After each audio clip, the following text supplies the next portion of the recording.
Épisode 71, l'invention de l'ampoule électrique.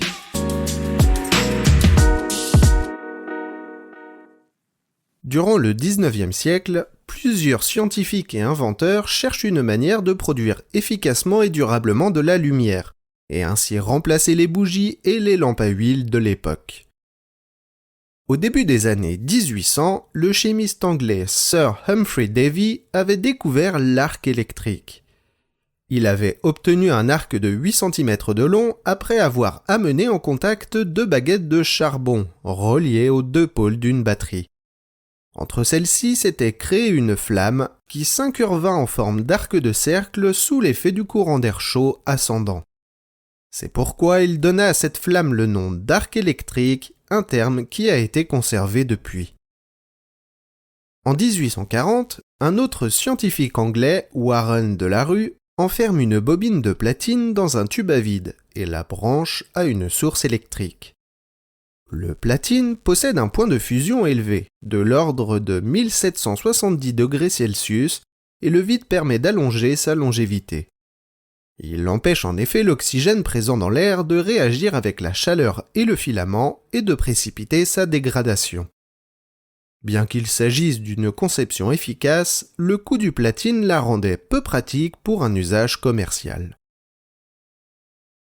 À ce stade des recherches, le principe d'incandescence, qui désigne l'émission de lumière due à la chaleur, était identifié. Il restait néanmoins quelques défis à relever afin d'avoir un filament capable de tolérer des fortes températures, se consumer le plus tard possible et restituer une bonne puissance d'éclairage. De plus, il fallait que le projet soit viable financièrement afin d'envisager une mise sur le marché. Au cours des décennies suivantes, les chercheurs s'affairent à la tâche, mais ce n'est qu'en 1878 que Thomas Edison, encore un Anglais, crée l'ancêtre de l'ampoule électrique que nous connaissons aujourd'hui. Après des mois d'expérimentation et des milliers de matériaux testés, synthétiques, organiques ou minéraux, Edison et son équipe trouvent finalement que le tungstène, un métal robuste, est idéal pour le filament. Ils parviennent alors à garder une lampe à incandescence allumée pendant une dizaine d'heures. Cette découverte a rendu l'ampoule plus durable et performante, participant ainsi à la démocratisation de l'éclairage électrique. Thomas Edison est souvent crédité de cette invention, car il a largement apporté sa pierre à l'édifice en terminant, en quelque sorte, le travail initié par ses prédécesseurs. En 1880, sa société, Edison Electric Light Company, a commercialisé son produit.